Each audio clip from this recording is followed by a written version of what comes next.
Eh, Hoy se cumplen 75 años de que se detonó la primera bomba en Hiroshima. Fue el 6 de agosto del año 45 y no vi en la prensa, aquí en la mañana ya veía la prensa, no hay un recuerdo de esa escena de la historia, 75 años, 3/4 de siglo. Pero bueno, la prensa está ocupada en cuestiones nacionales y también sobre todo en cuestión de la pandemia. También hoy, pues se recuerdan, serían 42 años de que murió el Papa Pablo VI. Fue el 6 de agosto del 78. Y recuerdan que ese año 78, el 18 de octubre, fue electo Karol Wojtyła, que es el Papa San Juan Pablo II. Y pues bueno, hoy vamos a ofrecer nuestro día pidiendo a Dios especialmente por nuestra iglesia y por nuestro mundo.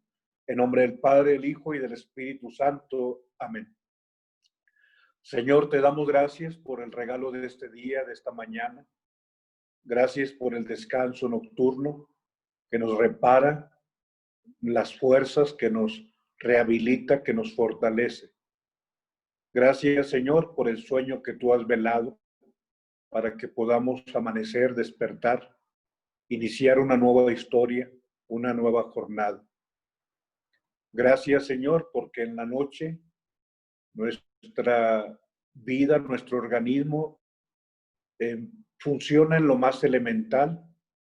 Entramos en una especie de suspensión metabólica, corpórea, en donde el cuerpo descansa, reposa, realiza sus funciones sin que físicamente le exijamos mucho. Y esa noche reparadora permite que en la mañana podamos amanecer con nuevos bríos, con nuevas ilusiones, con un cerebro oxigenado, con un corazón palpitante, listo para irrigar todo nuestro cuerpo y darnos la oportunidad de poder empezar una nueva jornada. Hoy en esta fiesta de la transfiguración, te pedimos, Señor, que ubiquemos aquello que debemos mostrar en lo exterior, sobre todo ubicando que lo que hay en el interior es lo que debe mostrarse en nuestro exterior. Gracias, Señor, por tu bondad. Bien, vamos a leer el Evangelio del día de hoy. Adelante, por favor, es el capítulo 17 del Evangelio de San Mateo. Es el pasaje de la transfiguración. Que el Señor esté con ustedes. Proclamación del Santo Evangelio según San Mateo. Gloria a ti, Señor Jesús. En aquel tiempo Jesús tomó consigo a Pedro, a Santiago y a su hermano Juan y se los llevó aparte a una montaña alta. Se transfiguró delante de ellos y su rostro resplandecía como el sol y sus vestidos se volvieron blancos como la luz. Y se les apareció Moisés y Elías conversando con él. Pedro entonces tomó la palabra y dijo a Jesús: Señor, qué bien se está aquí. Si quieres haré 3 tiendas, una para mí, otra para Moisés y otra para Elías. Todavía estaba hablando cuando una nube luminosa los cubrió con su sombra y una voz desde la nube decía: Este es mi Hijo, el amado, mi predilecto, escuchadlo. Al oírlo, los discípulos cayeron de bruces, llenos de espanto. Jesús se acercó y tocándolos les dijo: Levantaos, no temáis. Al alzar los ojos, no vieron a nadie más que a Jesús solo.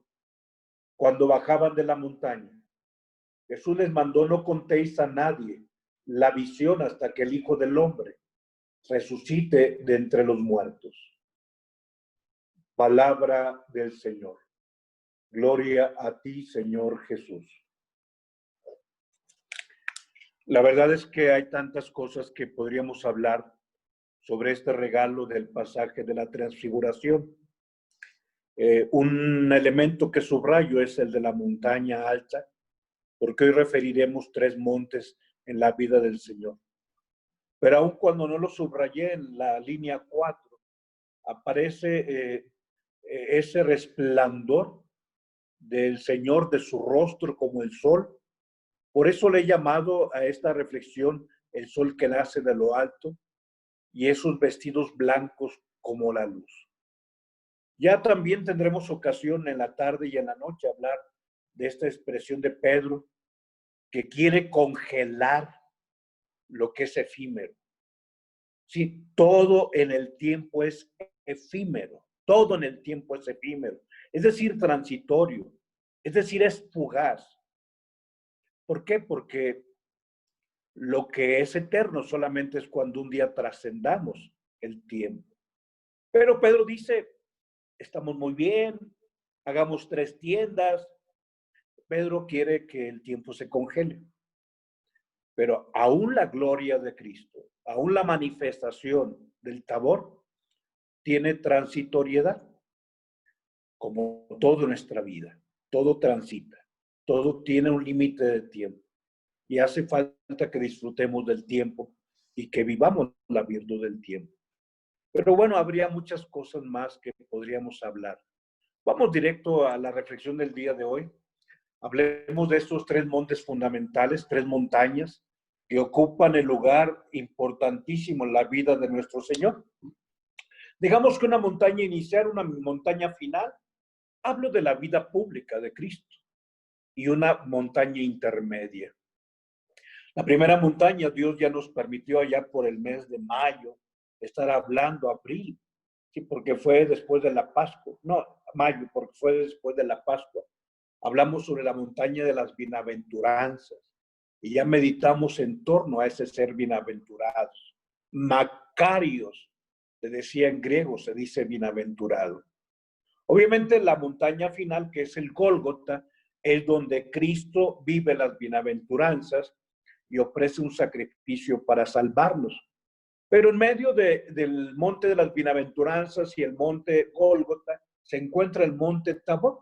Ahí vienen los capítulos referidos, donde en ese monte Tabor se nos muestra que aquello que Cristo predicó en las bienaventuranzas y aquello que va a vivir en el Gólgota en torno a la redención, tiene un monte intermedio que te dice, el Gólgota no es el final.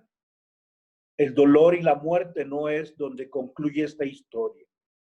Hay una transfiguración que nos muestra aquello que va a manifestarse después del Gólgota, por lo que Cristo trae en su interior. Bien, algunas personas ubican, de hecho, yo rezo el rosario y tú también, este misterio de la transfiguración, lo mencionamos como el 4 misterio de gloria, y alguien piensa que la transfiguración en el Tabor es un hecho extraordinario. En realidad tendríamos que decir que no es algo extraordinario. Adelante. El Tabor, digamos que es lo natural.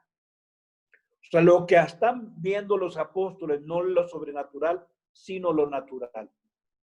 Lo que ellos contemplan al ver al sol que nace de lo alto no es algo extraordinario, sino digamos lo que es ordinario nuestro Señor. Digamos que no se trata de una luz que venga de fuera, sino la luz que está en su interior y entonces traspasa los hilos. Puse comillas a la palabra ropaje, porque ropaje puede sonar a como que Cristo se disfraza, no, o sea, se encarna, pero en su interior posee la naturaleza divina y hay un momento en donde traspasa la carne humana lo que trae en su interior. Digamos que en la transfiguración el Señor nos muestra la gloria de su naturaleza divina. Y digamos que esa gloria no es algo anormal, sino que la gloria es la normalidad del Hijo de Dios. La divinidad estaba oculta en la humanidad, sí, por la encarnación. y solo se traslucía con sus señales. Cuando hacía un milagro, se dice la primera señal. Cuando calma la tormenta, entonces se postran, porque ven lo que está mostrando de su interioridad, y así con sus palabras y con sus sellos. Pero vamos a hablar acerca del verdadero milagro. Adelante.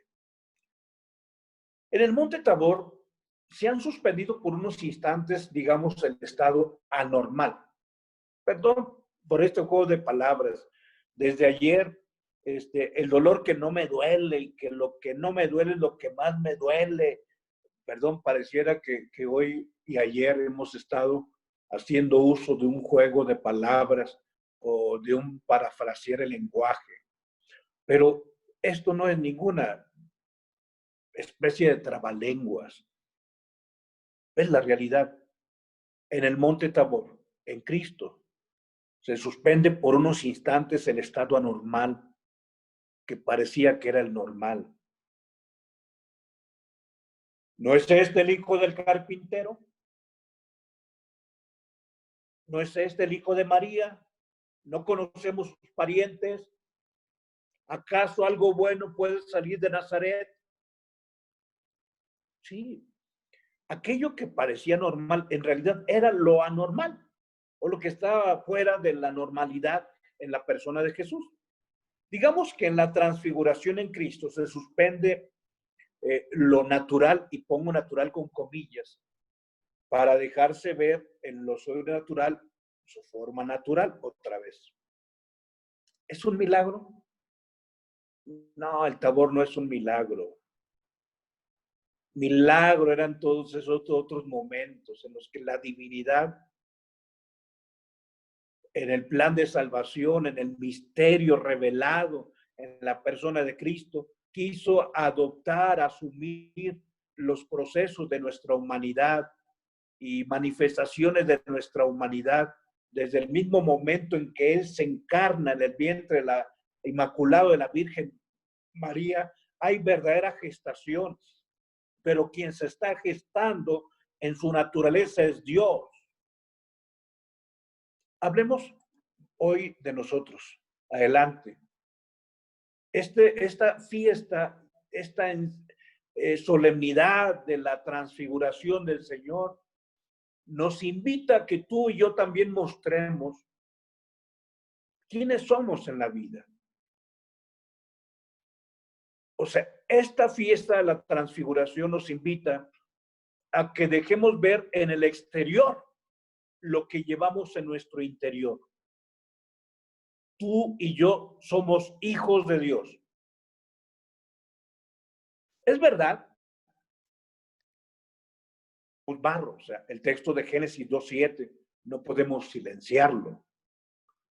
Pero ¿por qué silenciamos que también somos Ruach, que también somos espíritu, que Dios insufla el hálito de vida? Dice Génesis, perdón por la A que puse de más en nariz. Entonces el Señor Dios modeló al hombre de barro del suelo. Si somos barro, somos humus. Acuérdate que es un ser humano. ¿Qué somos? El ser de humus, de tierra, de tierra. Humus es tierra. Es que la grandeza del ser humano, sí, la grandeza del ser de tierra. Humus significa tierra. De ahí viene la palabra humano. Un ser de tierra, de barro. Pero bueno, Dios modeló al hombre del barro, de la arcilla, del polvo, y entonces insufla en la nariz el aliento de vida, y aquel barro empieza a moverse, los ojos se abren, empieza a respirar, corazón palpita, estira sus manos, y el hombre resulta un ser vivo, viviente. Hablemos sobre esos dos componentes. O sea, es cierto, somos barro, pero también somos espíritu. Y adelante, hoy voy a traer a la memoria un jalisciense avecindado en Nuevo León célebre, don Agustín Basabe Fernández del Valle, que fue rector de la UR, pero pues un filósofo regiomontano. Él tiene una propuesta filosófica que es aceptada como tesis a nivel mundial. Se llama la avencia. Busquen la avencia de don Agustín Basabe Fernández del Valle. Y él dice que nosotros, tú y yo, hablando del barro y del espíritu, somos centauros ónticos. Sí, o sea, el centauro te recuerda que eran aquellos seres mitológicos que tenían el cuerpo de un caballo y el torso, el dorso, la cara y brazos de un ser humano. Y entonces utiliza esta analogía para hablar de un ser híbrido, por llamarle así, para hablar de que tú y yo tenemos dos componentes. O sea, ese ser centauros ónticos habla del barro y habla del espíritu, o habla del cuerpo y habla del alma. Entonces, aceptemos, sin meternos en más complicaciones filosóficas, que tú y yo somos barro, ¿sí? Y ese barro habla de fragilidad, habla de limitaciones, habla de incongruencias, habla también de posibilidad de equivocarnos. El barro también habla de nuestros cansancios, habla de que nuestro cuerpo puede ser frágil y proclive a las disfunciones. Si una disfunción es algo que no funciona o que no tiene una función normal. O sea, una disfunción en mis ojos es cuando mis ojos no funcionen. Si funcionan ahorita, pero un día no verán bien y tendré yo que recurrir a otros métodos. Pero bueno, o sea, el barro habla de límites. Pero dentro de este doble componente que tenemos, también tenemos el espíritu, que nos habla abiertamente del soplo de Dios, del ruaj. Dios nos dio su espíritu. Y entonces eso hace que tú y yo como seres humanos, que somos barro, que somos humus, seamos seres vivientes. Y entonces tengamos vida y que seamos superiores a las demás criaturas, no por soberbia ni vanagloria, sino porque Dios nos ha dado el regalo de tener su ruaj, su espíritu. Por eso con este binomio de composición comprendemos que nuestra vida se desplaza entre la limitación, pero también la grandeza. Quiero hablar un poquito adelante sobre ese elemento del barro, porque a veces nos quedamos en uno solo de los dos componentes, pero mucho por nuestra conveniencia. Sí, el esposo está ofende y ofende y ofende a la esposa, y entonces dice rares de humanos. Ah, sí. Y entonces pues ya no te confieses porque pues rares de humanos. Y entonces, pues digamos ya el día de ayer o de antier, cuando aconteció lo de Beirut, pues que dejen en paz los que hayan cometido ese error, esa negligencia. ¿Para qué se le establece un juicio a esa pobre gente? Errores de humanos.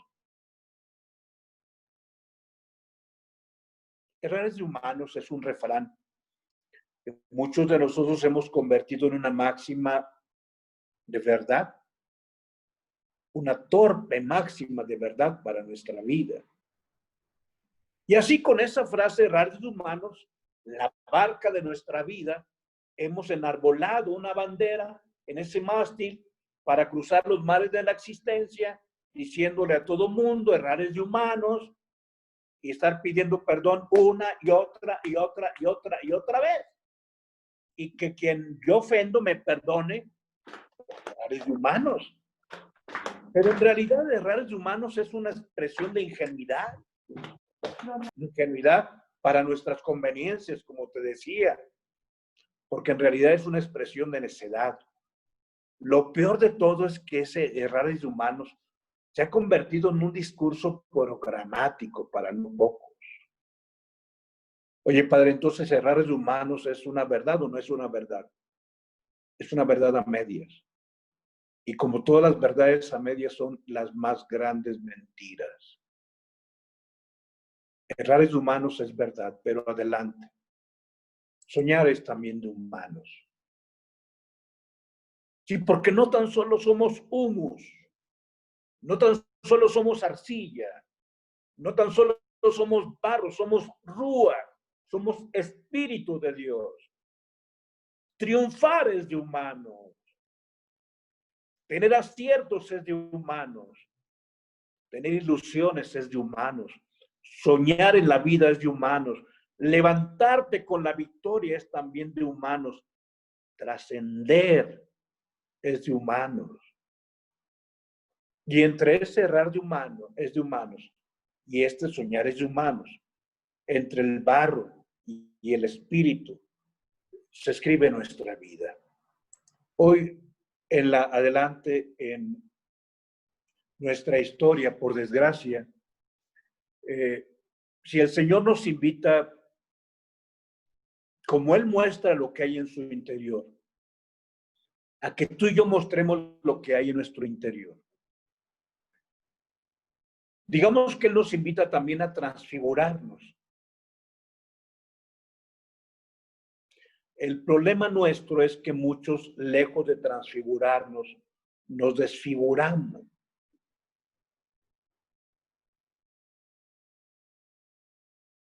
La pregunta para ti, para mí, ¿nuestra vida se ha transfigurado o se ha desfigurado? Transfigurarse es mostrar que somos hijos de Dios, que Dios habita en nuestro interior, que somos templo del Espíritu del Ruach,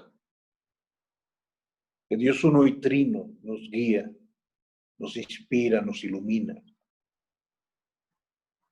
Desfigurarnos significa nuestra descomposición, nuestra fragmentación, nuestra derrota. Por desgracia, somos muchos los que nos hemos desfigurado en la vida. ¿Qué es desfigurarse? La cobardía. Ser mediocres es desfigurarnos. La pereza. Los miedos ante lo que no dominamos, lejos de tener esperanza. Las iras de quienes no nos controlamos. Los rencores de quienes estamos encarcelados. Los celos de los inseguros. Los celos de quienes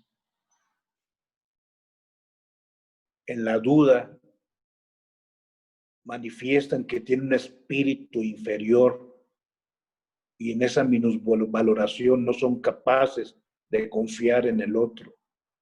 La superficialidad de quienes nos quedamos en la superficie. Y recuerda cuáles son las criaturas que se quedan en la superficie. Los rastreros son los que se arrastran en la superficie. Y tú sabes cuáles son los rastreros. Las adicciones. Desfigurarse es el consumismo, quedarnos solamente en la cuestión material y pensar que lo que compramos somos lo que valemos.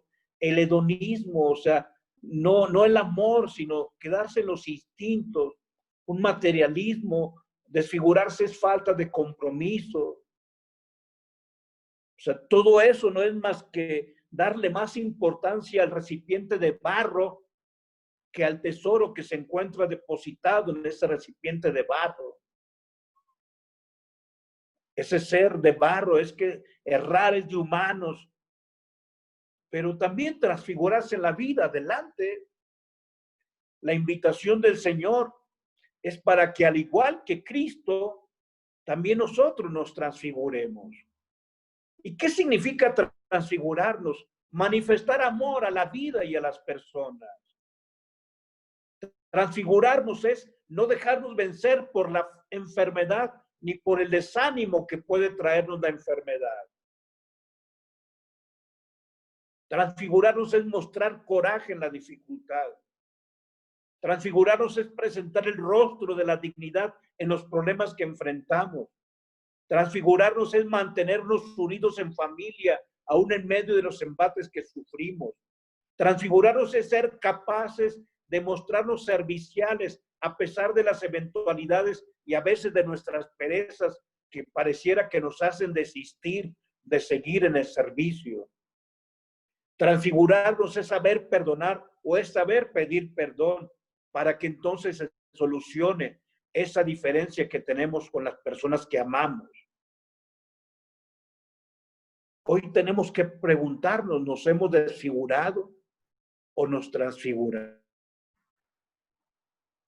Oye, padre, pero bueno, muy bien, entiendo. Barro y espíritu. Los tres montes ya, sí, lo ubico.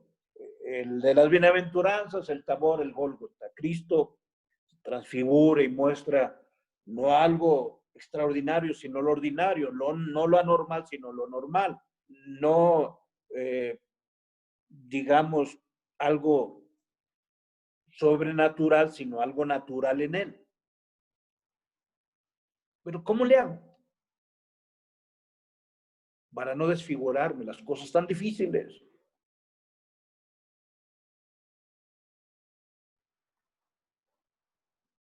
Mira nuestro país, ¿cómo está?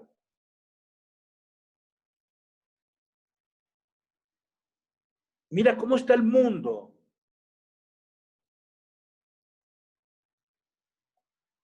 A ver, dime ¿cómo le hago? Y hoy el Evangelio nos da la respuesta. Adelante. ¿Cuál es el secreto de la transfiguración? Subir a la montaña, como lo hace Cristo.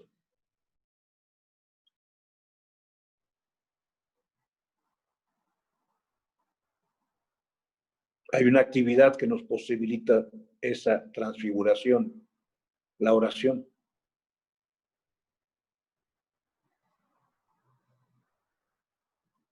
Subir a la montaña, hacer oración.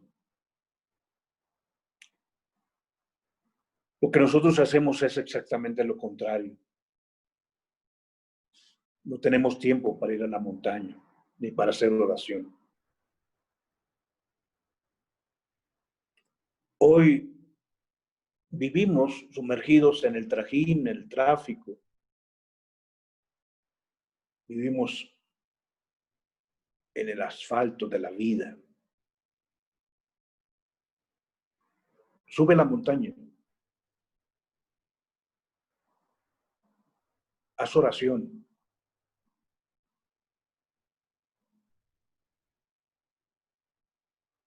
Ahí está el secreto de la transfiguración para ti, para mí. Sucede que son tantos los negocios, son tantas las actividades, nuestra programación, pues que no nos damos cuenta de que nos estamos desfigurando en nuestra familia, en la persona, en esta nuestra sociedad.